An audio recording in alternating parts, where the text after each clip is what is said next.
La solitude, est-ce que c'est un fléau dans notre société à nous? Et bonjour Jupiter, bonjour à tous. Bienvenue à tous, bienvenue à toi, on en parle. Mais écoutez, aujourd'hui, le sujet que nous allons aborder aujourd'hui est un sujet qui me touche particulièrement et qui me tient à cœur en grande partie, qui est le sujet de la solitude. Donc, à ce sujet, nous allons aborder les différentes thématiques, tout ce qui est comment on se sent, la solitude, les pensées, les tristesses qui vont avec, et puis comment est-ce qu'on se sent malgré tout ce que le monde qui est hyper connecté, comment on arrive à se sentir pour autant parfois seul, souvent, très souvent. Et voilà, donc je vous invite à vous asseoir et puis on va en discuter. Voilà, merci beaucoup, bienvenue. Allez, on va parler de ça. Très bien. Allez, c'est parti. La solitude, oulala.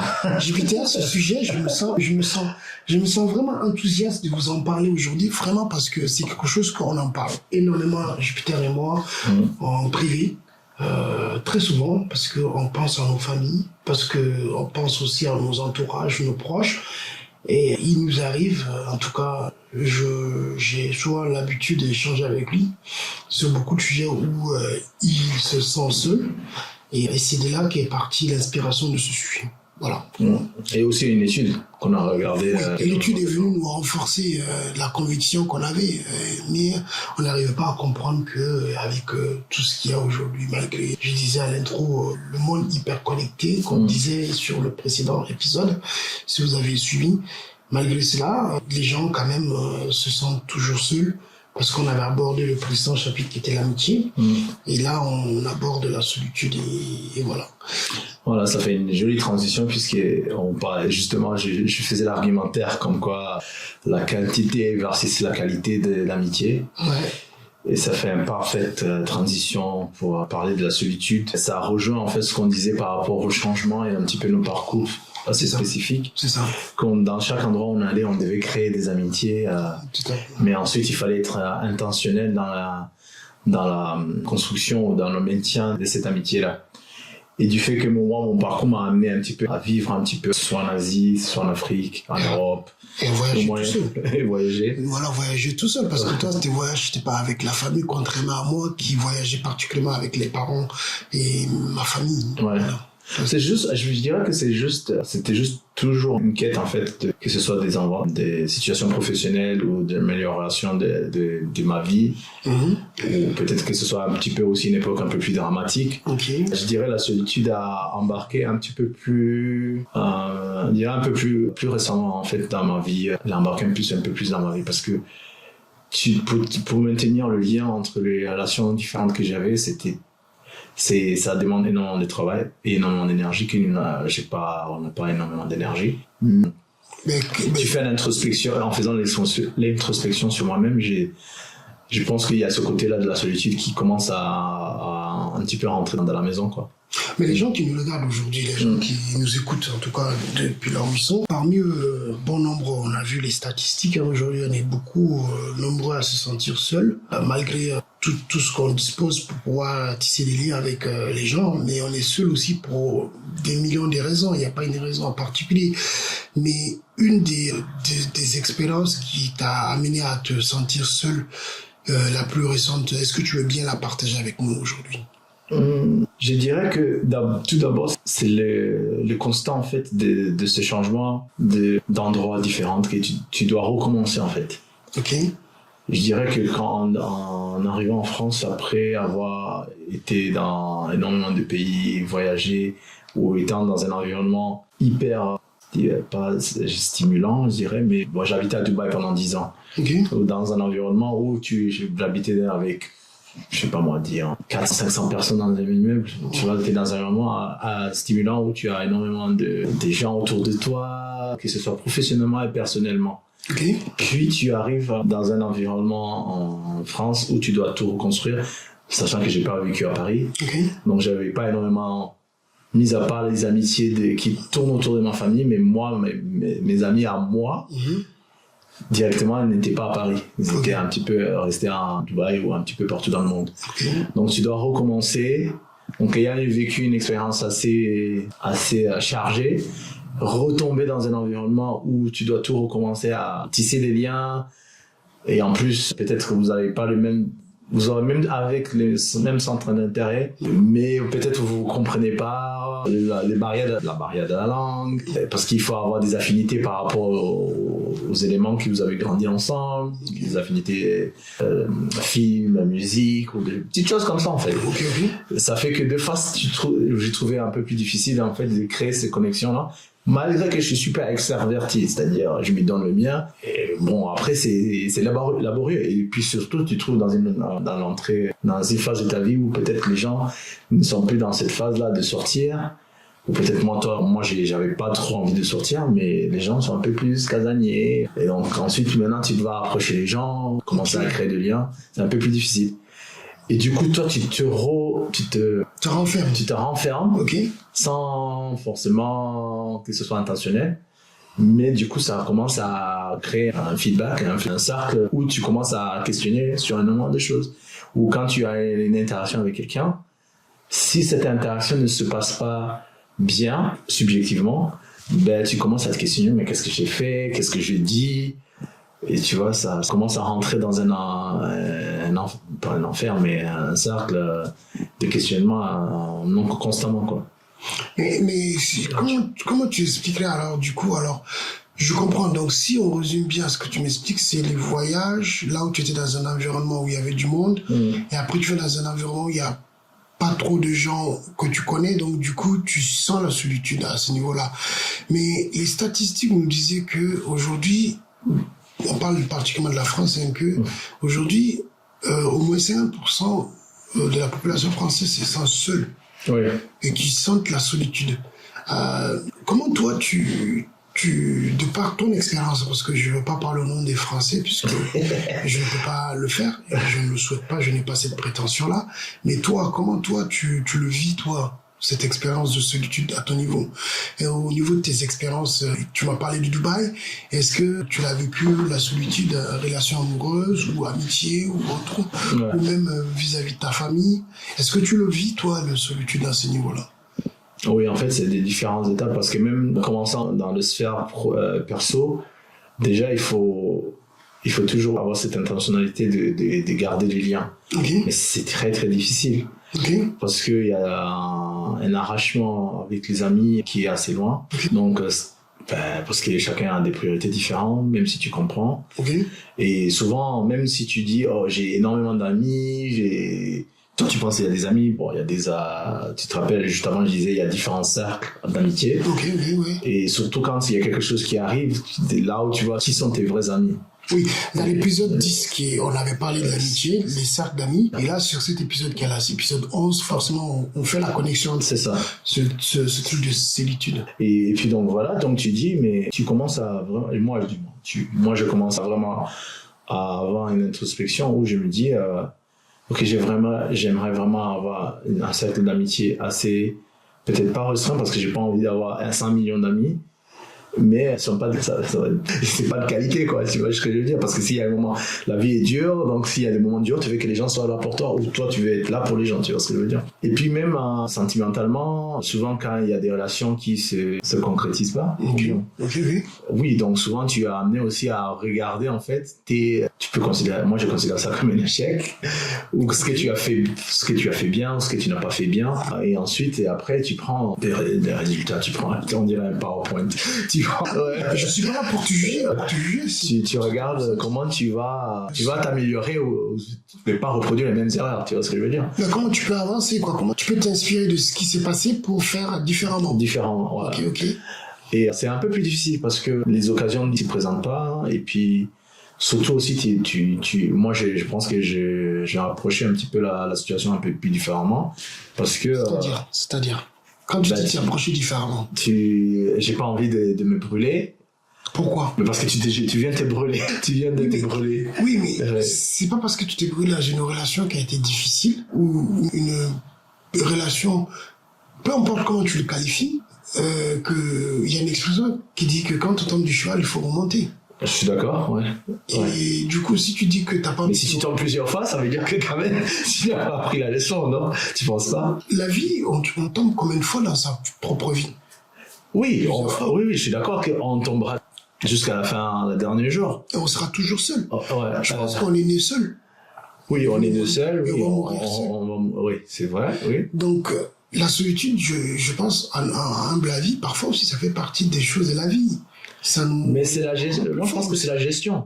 Parce que moi, encore dans mon expérience perso, hein, je pense que l'exposition a énormément d'énergie. On parlait précédemment d'énergie, à des énergies différentes. Ayant vécu une expérience extrême, j'ai l'autre face de la pile maintenant. Ok. Où maintenant je n'ai pas énormément de stimulation ou des gens ou de foule autour de moi ou dans un moment. J'ai vécu dans un pays où il y a 1,4 milliard de personnes. Tu vois, tu ressens les énergies de ces gens-là. Et du coup, ces côtés extrêmes maintenant où c'est moi, j'en cherche pas forcément. Tu vois, moi, je pense que maintenant, dans ma phase de ma vie, je cherche à avoir ou construire plutôt des relations un peu plus saines et un peu plus restreintes. Mais je ressens en fait l'énergie de cette solitude-là parce que je suis face à moi, à mes pensées, à mes réalités, à moi-même et aux problématiques que je fais face au vie de tous les jours, quoi. Mais si je dois te poser une question, je sais que ça a l'air peut-être un peu intrusif, mais la dernière fois que tu t'es senti seul et que c'était bien, et la dernière fois que tu t'es senti seul et que c'était pas bien, ou c'était pas du tout ça, tu peux nous en donner un exemple de chaque? Je dirais... Il a une réflexion, c'est normal. Hein. Je dois puiser dans mes réflexions. Je dirais que la dernière fois que je me sentis mal en solitude, je dirais peut-être plus récent, lorsqu'il y a un événement, un échec sentimental, je dirais ça.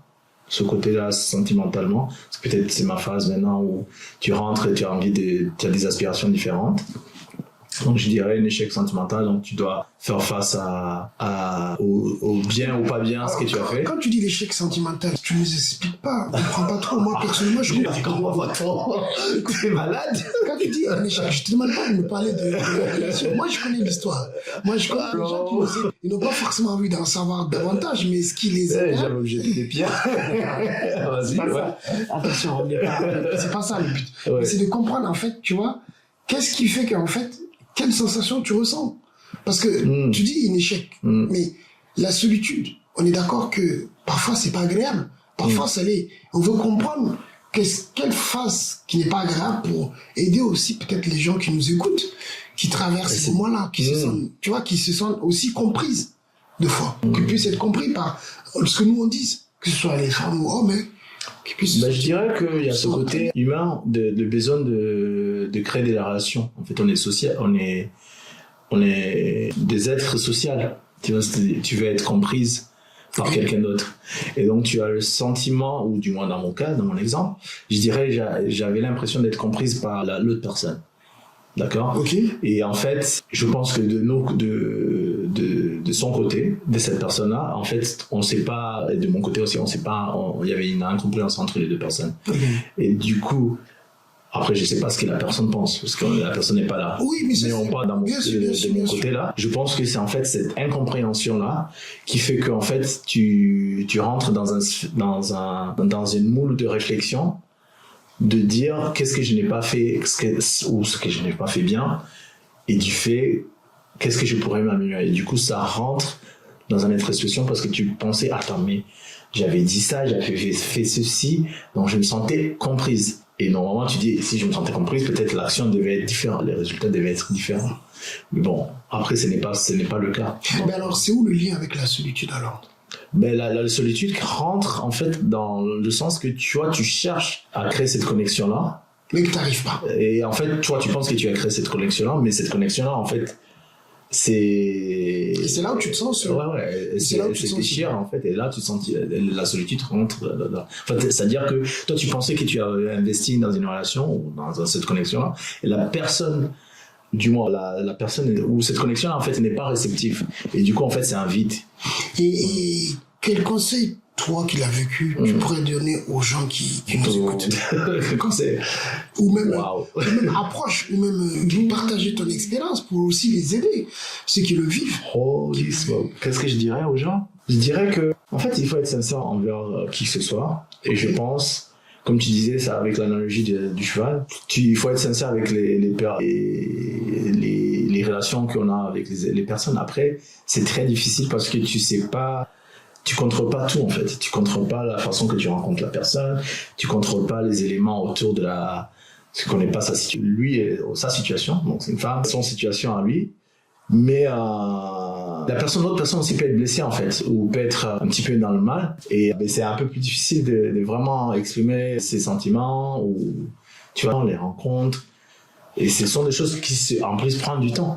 Par exemple, moi, je suis aujourd'hui Jupiter, c'est pas méchant. Je sais même pas si je vais autour du pot. Moi, je suis derrière là. Et je suis là, je vous écoute, je suis chez moi, je fais ma cuisine tranquille. Bon, c'est pas mon cas. Hein. Les gens sont sur les toilettes, le métro. Voilà, ils sont dans le métro, ils écoutent ce qu'on est en train de dire.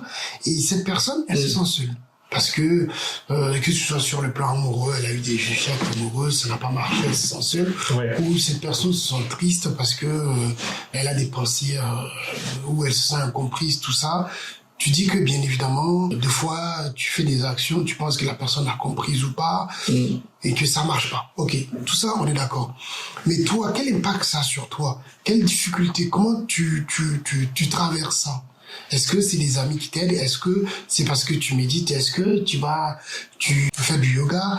Comment ça se manifeste pour toi, en fait, ces moments de solitude? C'est-à-dire que ça se manifeste, ça a deux côtés, en fait. Il faut avoir des outils différents pour pouvoir gérer ça. Il faut discuter avec des amis, d'où ça revient encore, les amis proches, quelqu'un qui peut te porter conseil. Est-ce que, aussi du fait de ma personnalité à moi, où je suis très en phase de réflexion, ça, tu vois, tu rumines un petit peu. Okay. Donc, tu dois avoir peut-être, je dirais, l'écriture, pouvoir évacuer ces émotions-là. Je pense que c'est très important, en fait, d'accepter et de recevoir ces émotions-là.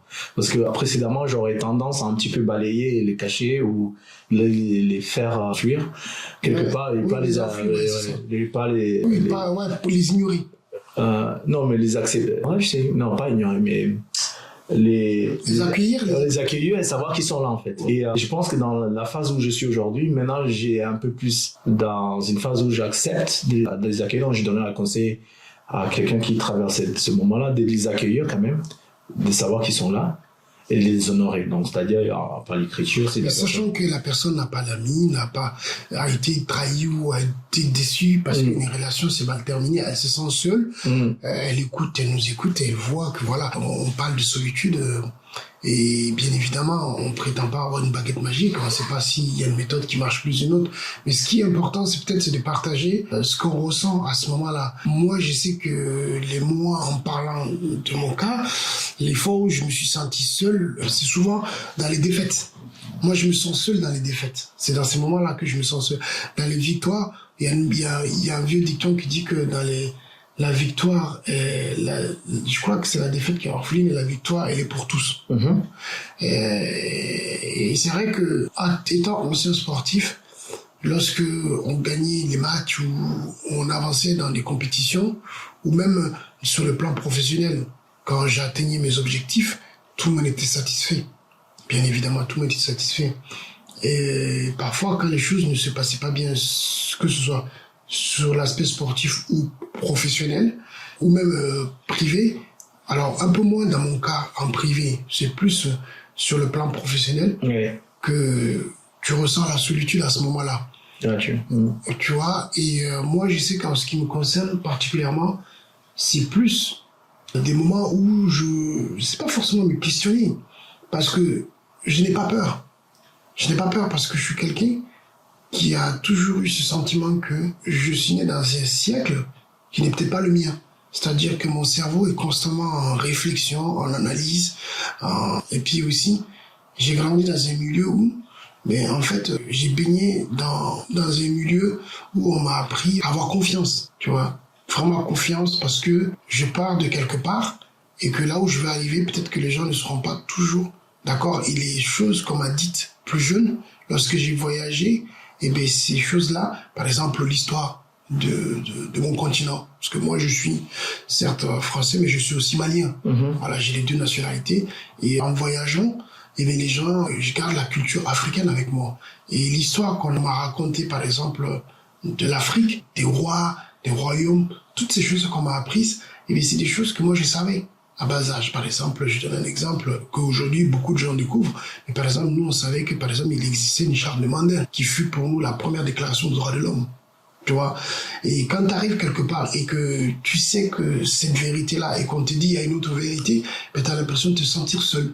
Ouais. Ou par exemple, sur le plan professionnel, au dernier fois où je me suis senti seul, par exemple, ça a été lorsque, brutalement, sur le plan professionnel, les choses ont dû s'arrêter. Ma relation avec mon employeur s'est arrêtée. Voilà, et bien évidemment, sur ce plan professionnel, je me suis senti seul parce que les personnes avec lesquelles j'ai travaillé, j'avais énormément d'estime pour eux. Et même, j'en ai encore pour les gens avec lesquels j'ai travaillé, et je me sentais un peu comme une sorte de famille, quelque part. Et la réalité dont elles se sont passées, ou comment les choses sont faites, et du coup, du jour où je me suis réveillé, oui, je me suis senti seul, parce que je m'attendais pas à ce que les choses en arrivent à ce point-là. Mais, bien évidemment, il y a eu des gens qui partageaient pas comment les choses se sont faites. Parce que, et moi, j'ai toujours tenu à garder ce côté en moi où je reste élégant. C'est-à-dire, je veux que les choses soient élégantes.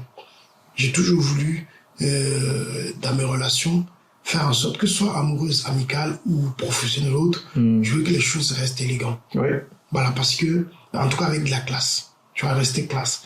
Et c'est vrai que ceux qui ne partageaient pas cette façon de faire ou qui n'ont pas partagé tout ce qui a pu se passer, je l'ai comprise. J'ai compris aussi leur opinion, comme ceux qui l'ont pensé. C'est vrai que la solitude peut déclencher par une déception, bien souvent. Ouais. Moi, en tout cas, pour moi, ça s'est déclenché. Après, en amour, je n'ai très peu rencontré de solitude. J'ai eu de la chance. Peut-être, Dieu merci. En tout cas, à ce niveau-là, ça marche. Et sur les amis, j'ai eu aussi encore une fois de la chance, et je remercie le bon Dieu, tant bien famille, autre que je le ressens pas. Mais c'est vrai que je l'ai traversé une fois, et j'avoue que ceux qui l'ont vécu, quelle que ce soit la manière dont tu l'as ressenti, c'est tout sauf agréable. Ouais. C'est tout sauf agréable parce que c'est une réflexion constante, une analyse profonde, et même parfois on finit par essayer même de perdre confiance en soi. Il peut y avoir une phase où on doute. Ouais. Et moi, j'ai toujours voulu et j'ai toujours refusé de douter de moi. Toujours. Parce que je me dis qu'à un moment donné, si tu ne sais pas qui tu es et tu n'acceptes pas qui tu es, en fait, la situation prend le dessus sur toi. Et tu finis par croire que la chose, ce qui t'arrive est vrai ou est mérité. Alors que c'est pas vrai, en réalité. Tu sais au fond de toi que soit c'est une incompréhension, soit c'est une mauvaise interprétation, soit c'est un événement qui dépasse les deux parties, ou soit c'est quelque chose ou un parasite extérieur qui a fait que on en arrive là, mais que les gens n'ont pas toute la vérité en face. Donc du coup, ils prennent position, et cette difficulté, elle est là aussi, elle est très présente. Donc moi, pour moi, j'aime ce sujet profondément parce que c'est un sujet qui est très sensible et vulnérable, qui nécessite à chacun d'entre nous. Et moi, si je peux dire, et un conseil que je peux dire à ceux qui traversent la solitude et qui se sentent seuls, en fait, déjà, il faut savoir que on est toujours seul, constamment, dans nos pensées. Maintenant, c'est à nous de l'accepter, parce que être seul ne fait pas de nous quelqu'un de faible. Au contraire, pour moi, être seul, ça fait de nous quelqu'un de fort.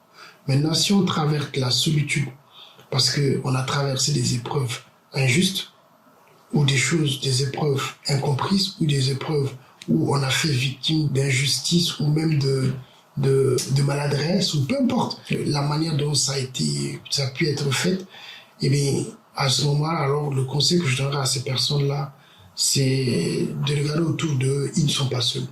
Parce que quand même on marche dans la rue, ça ne se voit pas qu'on est seul. Mais au fond de nous, on est tous un peu seuls avec nos pensées. Ça ne va peut-être pas réconforter ceux qui nous écoutent, mais vous n'êtes pas seul. Et on n'est pas seul.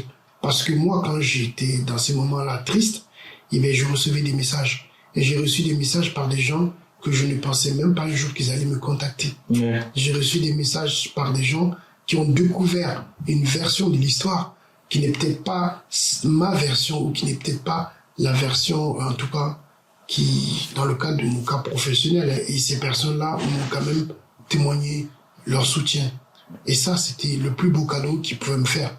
C'est-à-dire que ils n'ont jamais pris parti, mais ils ont compris que c'est pas l'homme qu'ils ont rencontré, c'est pas l'homme qu'ils ont connu. Et ça a réchauffé mon cœur. Et je pense que le message que je dirais à des gens, c'est qu'on ne se rend pas compte au combien on peut affecter une personne qui se sent seule. Parfois, on n'a même pas besoin d'argent, on n'a pas besoin de trucs, on a juste besoin de mots, de je comprends, un petit message, comment tu te sens. Et moi, aujourd'hui, je l'ai traversé. Et aujourd'hui, j'ai des activités multiples et variées. J'ai une nouvelle activité professionnelle, j'ai plein d'autres choses que j'ai fait, j'ai des amis avec lesquels on partage plein de choses. Et ce qui a été formidable dans mon cas, moi, c'est que j'ai beaucoup échangé avec toi, en particulier où j'ai senti aussi que toi aussi tu te sentais souvent seul. Ouais. Tu te sentais seul selon des expériences qui sont différentes, que ce soit en plan amoureux ou autre. Et puis j'ai aussi échangé avec certains de mes amis avec lesquels j'ai fait d'autres activités, que ce soit sport ou autre. Et ils me disent oui, ils sont seuls, mais seuls autrement. C'est-à-dire, par exemple, dans leur monde professionnel, ils ont peut-être leur emploi, mais ils se sentent quand même seuls. Parce qu'on ne partage pas les mêmes opinions qu'eux, ou on ne partage pas les mêmes façons de faire, ou parfois ils font des choses que, à la fin, ils ne comprennent pas pourquoi ils ne gagnent pas aussi bien. Donc ils se sentent seuls parce qu'ils sentent qu'il y a une injustice. Oui, mais en revenant sur le sujet de la solitude, surtout dans l'étude que nous avons tous les deux lue, en regardant attentivement, souvent, c'est-à-dire qu'on peut être entouré en fait d'énormément de gens ou d'énormément de personnes, mais souvent on est seul parce qu'on est incomprise. Oui. Dans le sens où, je sais pas, récemment je t'avais dit dans le métro à Paris et tout, souvent quand tu rentres dans le métro, on peut être dans une rampe assez chargée, mais tu regardes, tu prends sur 100 personnes, chacun est sur un portable ou ils ont des écouteurs. Et en fait, tu te trouves qu'il n'y a pas assez de connexion. Pourquoi ? Mais peut-être on a peur d'approcher les gens. Même tu complimentes quelqu'un, il faut être bienveillant, parce que peut-être tu complimentes parce qu'il y a un retour qui est attendu de la personne. Mais on trouve, et alors qu'aujourd'hui, pourtant, on dit, attends, j'ai des réseaux sociaux, j'ai des téléphones, j'ai des numéros. Tu peux contacter la personne, mais c'est-à-dire que toi tu vis, moi dans mon exemple encore, peut-être tu vis dans ta tête en disant non mais la personne elle va faire ceci, va tel et tel retour. Oui, tu t'imagines plein de choses. Où il y a une espèce de jeu de pouvoir, mais non c'est moi qui dois avoir le dernier mot, ou c'est il ou elle qui doit avoir le dernier mot. Alors que c'est assez paradoxal parce qu'on dit mais attends, on a tous ces outils là aujourd'hui pour pouvoir vraiment construire des relations et des amitiés ou des relations saines. Et pourtant, ce n'est pas le cas. Après, c'est pas partout, hein. C'est-à-dire, il y a des communautés qui se créent, il y a des affinités, Je vois ce que tu veux dire. Ouais. C'est pas facile, mais surtout qu'on est dans la transmission. Moi, je dirais, il faut se donner sa personne. On tombera toujours. Mais alors, je suis d'accord avec toi. On est dans la transmission, mais aussi parce qu'on est dans peut-être que le monde moderne dans lequel nous nous trouvons aussi un monde qui est porté sur l'image. L'image a son importance énormément. Oui, mais... Et l'image fait qu'en fait, on attend déjà quelque chose. On se projette avec un idéal et c'est ce qu'on veut voir. Et c'est ce qu'on espère voir. C'est pas que je pense, mais c'est ce que je constate de plus en plus. Sur les réseaux sociaux, les gars, la plupart des réseaux sociaux... C'est pas la vie. Il y a une autre partie de la vie. La plupart des réseaux sociaux ont été conçus au départ pour que des gens se retrouvent. Des gens qui se connaissent se retrouvent quelque part. Oui, par les intérêts, oui. Mais après, c'est devenu où les gens montrent leur vie, ce qu'ils font. Oui, parce que c'est des humains, on est des êtres sociaux. C'est-à-dire... Nous, aujourd'hui, qu'est-ce qu'on fait ? On parle de nous, on parle de nos vies. Ouais. Mais... je pense aussi que dans ces outils-là qui existent modernes, moi j'appelle modernes parce que c'est des choses qu'on connaissait pas avant, qui n'existaient pas, mais ces outils-là, je pense aussi, honnêtement, ça aide des gens qui n'ont pas la possibilité de prendre l'avion ou qui n'ont pas la possibilité de rencontrer des gens parce que peut-être à travers la maladie, peut-être parce qu'ils sont malades, ils n'ont pas cette possibilité-là, oui. Ou peut-être parce que ils n'ont juste pas la capacité, en fait, au fait que ils sont introvertis et qu'ils n'osent pas aller vers les gens, et du coup, parce qu'ils ont peur d'être rejetés. Parce que tu disais très bien que souvent, on commence à réfléchir, comme l'histoire de, tu veux faire un compliment à quelqu'un dans le métro, ben, tu vas voir que la personne est sur les écouteurs, elle a les écouteurs, ben en fait, l'énergie qu'elle envoie déjà, c'est, ne me dérangez pas. Tu vois, c'est le body language qui dit que tout le monde connaît ce langage non verbal, qui dit que voilà, tu sais que la personne n'a pas envie que tu la déranges ou tu lui parles. Donc en réalité, parce que tout ce qu'il y a autour d'eux, les histoires qu'on entend, les problèmes d'agression ou les gens qui parlent mal à des demoiselles tardivement parce qu'ils voilà, ils ont un peu picolé ou parce que ils se sont rêvés qu'ils ont envie de faire des rencontres. mais ça me donne pas tous les droits. Voilà, ça ne te donne pas tous les droits. Et je pense que on est aussi dans cette transition-là où est-ce que le curseur s'arrête réellement? À cette question-là, c'est compliqué. Parce que la solitude, elle découle réellement de l'incompréhension, effectivement, comme tu as dit. Mais pour moi aussi, je pense qu'elle découle aussi du fait que, on est incomprise, oui, mais aussi parce que il y a l'inconnu. Et il y aura toujours l'inconnu. Ouais, mais tout le monde n'a pas cette volonté de surpasser l'inconnu. Oui, mais dans ce cas-là, mais c'est-à-dire que la société circulera parce que du coup, c'est-à-dire si tu veux pas t'engager dans un truc parce que tu sais pas à cause de l'inconnu, c'est-à-dire rien ne va se faire. T'imagines s'il y a des gens précédemment ou des anciennes générations, mais moi je ne peux pas faire ceci parce que je ne sais pas ce qui va en découler. Pour moi, l'une des explications, elle est celle-là. Parce que on prend le cas dont tu me disais tout à l'heure précédemment, Jupiter en amour. Tu disais qu'une de tes dernières relations, tu avais tes pensées, elle avait les siennes, mais si ça n'a pas marché, c'est parce que au moment où toi tu es dans une certitude, tu pensais faire les choses, peut-être qu'en face le message était inconnu pour elle. Ça c'est une possibilité. Tu vois, le message était inconnu. Donc du coup, vu que peut-être dans son expérience, elle n'a pas eu les messages de cette façon-là, peut-être que ça lui a pas évoqué quoi que ce soit. Tu vois. Donc, je pense vraiment que il y a une volonté, ok. Il y a les préjugés, ok. Mais il y a aussi le fait que on accorde énormément d'attention à l'image. Parce que aujourd'hui, il n'y a jamais eu autant d'émissions où les gens sont prêts à rencontrer à travers des outils pour créer des liens sociaux. Avant, il existait des outils. Tu avais des marraines qui, par exemple, je dis un truc tout bête. Il y en a beaucoup qui, ça va les faire sourire, mais à l'époque, dans certaines communautés, quand on voulait se marier, c'est quelqu'un qui vous présentait à quelqu'un ou qui intervenait. Aujourd'hui, les gens vont dans des émissions pour se mettre à nu. C'est-à-dire ils parlent de leurs difficultés amoureuses ou ils parlent des derniers espoirs qu'ils ont. Le plus connu, Love is Blind, l'amour est aveugle. Où les gens, moi j'aime beaucoup, moi je suis fan. Moi je dis, je suis fan. Love is Blind, si vous voulez sponsoriser le podcast. Moi je suis fan. Moi je suis vraiment fan de cette émission, très honnêtement. Je le dis, je suis fan. L'amour est aveugle, c'est-à-dire que oui. Je suis fan, pourquoi? Parce que en fait, ce que j'aime, c'est que j'ai rarement vu des pays comme les pays nordistes où ils parlent avec une ouverture sincère de vulnérabilité que nous, moi personnellement, je ne sais pas le faire. En tout cas, j'ai pas grandi avec cette capacité-là, mais tu sens une honnêteté dans leur truc et ça finit par débouler. C'est-à-dire qu'ils ont des relations sincères et réelles. Donc, l'amour ou l'amitié qu'on a abordé ou la solitude qu'on a abordé aujourd'hui sur ce sujet-là, pour moi, ça a du sens. Ça a du sens parce qu'on est plus nombreux à se sentir seul, malgré tous les outils du monde qui existent pour sortir de ce sentiment de solitude. On a n'importe quel outil aujourd'hui avec nos téléphones permet de faire des rencontres. Mais pour autant, quand on rentre à la maison à travers les échecs de tout, on se sent seul. On arrivera à se sentir seul. Et ça ne fait pas de nous des gens qui ont envie de rester seuls, au contraire. Ça fait juste des gens sur qui on est tombé, pour moi, sur des gens qui n'ont pas perçu le message de la même manière, c'est-à-dire qu'ils ont peur de l'inconnu. Moi, c'est comme ça que je me rassure, en tout cas. Très bien. Moi, je me rassure. Mais écoute, moi, je pense sur la solitude, parce que c'est un fléau dans notre société à nous. Ouais. C'est-à-dire que les humains, on a tous des préjugés, on a des a priori, mais comment dépasser ça? Ça existera toujours. Les humains, on a des expériences différentes, Tout le monde n'y arrivera pas à surpasser. Oui, mais et du coup, de plus en plus, on va avancer, donc la solitude, ça agrandira. Je ne sais pas si je ne sais pas si la solitude va grandir ou diminuer ou pas. Ouais. Mais s'il y a une seule chose que je peux dire et le levier sur lequel je peux encourager les gens à utiliser, moi je l'ai fait, ça marchait pour moi en tout cas, c'est déjà ceux qui sont au courant, qui ont la chance de savoir qu'ils ont des gens qui sont seuls. La première des choses que je leur conseillerais, c'est écouter. Écouter ces gens. Et parfois, mais pour que tu écoutes, il faut qu'il puisse s'exprimer. Mais pour s'exprimer, parfois aussi, ça nécessite pas forcément de poser des questions difficiles.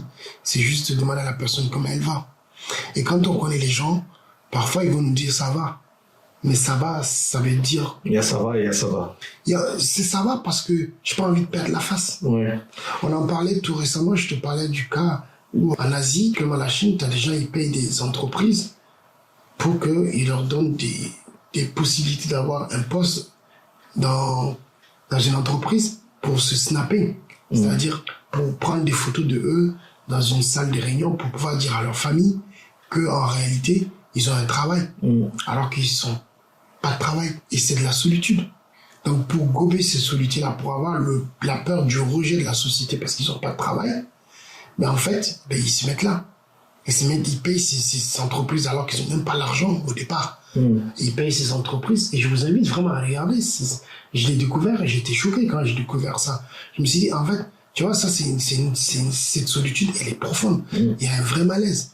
C'est-à-dire, en arriver jusqu'à là, à penser que d'autres vont faire du business avec ça. Et d'autres, ça va les permettre de se rassurer parce qu'une fois qu'ils ont pris une photo dans un bureau et qu'ils montrent à leur famille, l'entourage va dire, mon enfant ou ma fille travaille, elle a un boulot, elle a une vie stable. Mais en réalité, pour moi, le travail permet d'avoir cette vie sociale-là. Pour sortir de la solitude. C'est-à-dire que dépasser les mots, parce que je pense que quand même, pour pouvoir diagnostiquer un petit peu pourquoi on est seul, il faut faire un diagnostic plus envers soi-même, à l'interne. Ok. Parce que je pense que si on regarde ça holistiquement, si nous n'avons pas soigné le mot qui nous affecte à l'intérieurement, et de la tristesse qu'il y a, quoi. L'extérieur, ce sera que de la façade. Je veux dire, tu peux avoir une belle immeuble, mais avec des choses rétulantes, clinquantes et à l'extérieur. Mais si à l'intérieur, les fondations, les choses qui le tiennent en place commencent à se détériorer, l'immeuble s'effondrera même si elle a une belle façade. Tu vois ce que je veux dire? Oui, je vois le métaphore. Et je pense que... Pas le métaphore. Moi, je parle encore, c'est mon opinion à moi-même. Je pense, c'est pour ça que j'ai fait beaucoup d'introspection sur moi. Parce que en faisant un travail d'intérieur, soit de soi, je pense qu'après tu pourras avoir des meilleures relations avec les personnes. Je pense que tu combattras la solitude à l'intérieur et ensuite avant de partir attaquer l'extérieur. Aujourd'hui, pour pousser ton analyse, beaucoup des sportifs de haut niveau ou même des artistes ou ce qu'on appelle des stars, peu importe, ou même des particuliers, prennent des coachs. Des coachs en séduction et tout ça? Pas forcément en séduction, des coachs psychologiques. Tu sais, des thérapeutes. Voilà, des thérapeutes. Pendant très longtemps, on a minimisé le mental d'un sportif, de haut niveau, d'un artiste, d'une célébrité, ou même quelqu'un qui découvre, tu imagines, tu te lèves, tu traverses la rue, et t'as tout le monde qui dit, oh, je t'ai vu à la télé, je t'ai connu, je peux avoir un autographe, les gens, ils te parlent. Et du jour au lendemain, en fait, tu découvres cette notoriété, et tu sais pas la canaliser, en réalité, tu vas finir par te sentir seul. Parce que, en réalité... tu es exposé à beaucoup d'énergie. Exactement. Et souvent, on a vu de plus en plus de sportifs font ce travail-là, où ils travaillent sur leur mental. Un travail. Donc, je suis d'accord avec toi où il faut faire un travail d'intérieur. C'est-à-dire que dans la solitude, il faut d'abord gagner confiance en soi. C'est très, très important. Si tu n'as pas confiance en soi, parce que c'est peut-être cette confiance-là qui va te permettre de gober les idées reçues, les malentendus, ou les peurs des autres, ou des uns, ou les injustices, ou même les calomnies. Parce que tu peux être calomnié pour certaines situations où les mensonges qui sont proférés à ton égard vont t'aider à prendre la hauteur, à dépasser tout ça. Parce que si tu n'arrives pas à te défaire de la vérité et du mensonge, c'est difficile. Et encore, qui sait ce que c'est que la vérité et le mensonge? Parce que d'une personne à une autre, une histoire peut être déformée. Ok? Donc, ce qui serait plus judicieux dans ces moments-là, c'est de se dire, voilà, moi j'ai même entendu des personnalités politiques et autres qui disent, j'écoute pas ce qu'on dit sur moi, je n'écoute plus. C'est-à-dire, je rentre dans une espèce de bulle où je me focus sur moi. Voilà. Je laisse pas les critiques, les jugements m'atteindre, tu vois. Et donc, ils rentrent dans une espèce de solitude, volontairement, pour s'éloigner de tout ça. Voilà, pour ne pas le prendre. Donc, c'est pour ça que je dis, c'est vraiment, il faut avoir une confiance en soi. Et c'est facile, ça paraît très facile de le dire comme ça, mais il faut s'aimer assez. Bien sûr, c'est pas du narcissisme, hein, c'est pas ce que je vous dis de faire, hein, mais je pense qu'il faut avoir une bonne opinion de soi-même, voilà, une bonne connaissance de sa personnalité, pour savoir que si malgré tout ce qu'on a fait, malgré tout ce qu'on a mis en place, ou malgré tous les investissements ou les implications, et que derrière, le résultat n'est pas là. Et que tout ce qu'on a voulu, on a souhaité faire, et qu'on n'obtient pas le fruit du travail accompli, de son implication, en réalité, c'est juste parce que, en face, la personne n'était pas disposée à faire l'effort, n'était pas prêt ou avait peur de cet inconnu-là. Voilà. Moi, c'est comme ça que je le conçois. Voilà. Ben voilà, en tout cas, la solitude, moi je dirais, je donnerais des conseils à nos téléspectateurs et téléspectatrices. Et auditrices aussi, écouteurs aussi. Voilà, c'est vrai. Qui ne verront pas les images. Merci. Voilà. Et confiance, soignez votre cercle, demandez de l'aide et communiquez. Je pense que la communication est importante. Et moi, je dirais même si vous ne demandez pas de l'aide, à contrario de Jupiter, si vous n'osez pas parce que vous avez peur de votre réputation, vous avez peur de qu'on dira ou autre, des préjugés de la société, la première des choses que moi je peux vous dire, et très honnêtement, pour avoir été passé par là, et surtout que moi je l'ai senti comme quelque chose d'injuste. Et on le sent tous comme si c'est injuste, si on se sent seul.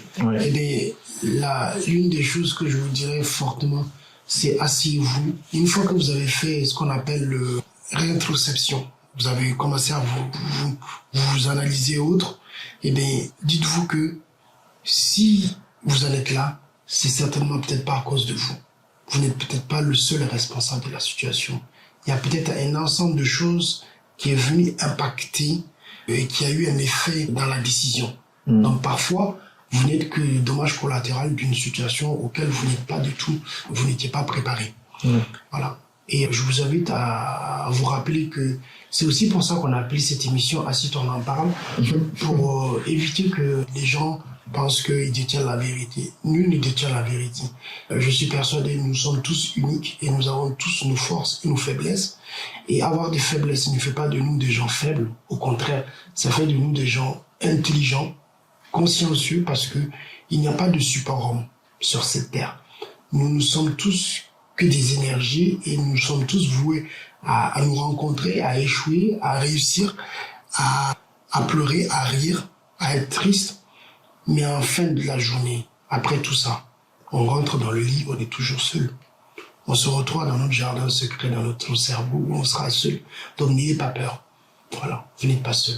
Et puis si l'envie vous prenne, venez discuter avec nous, après tout. Voilà, donc je tiens à vous remercier. Je tiens à remercier mes professeurs. Je vous invite à nous suivre sur les réseaux, sur Instagram, sur TikTok et sur YouTube. Et laissez nos avis. Et je sais que le sujet... Et laissez des podcasts aussi. Oui, c'est sur Spotify et Apple Podcasts. Laissez les commentaires, c'est très important. Et surtout, laissez-nous les commentaires. Je sais qu'on a traité la solitude vraiment brièvement. C'est un sujet vaste. Donc, comme on est une communauté, on est autour de la table, je vous invite à nous partager votre pensée, votre expérience. Et puis, dans une prochaine épisode, on pourra revenir un petit peu sur le sujet de la solitude pour l'agrémenter avec vos expériences.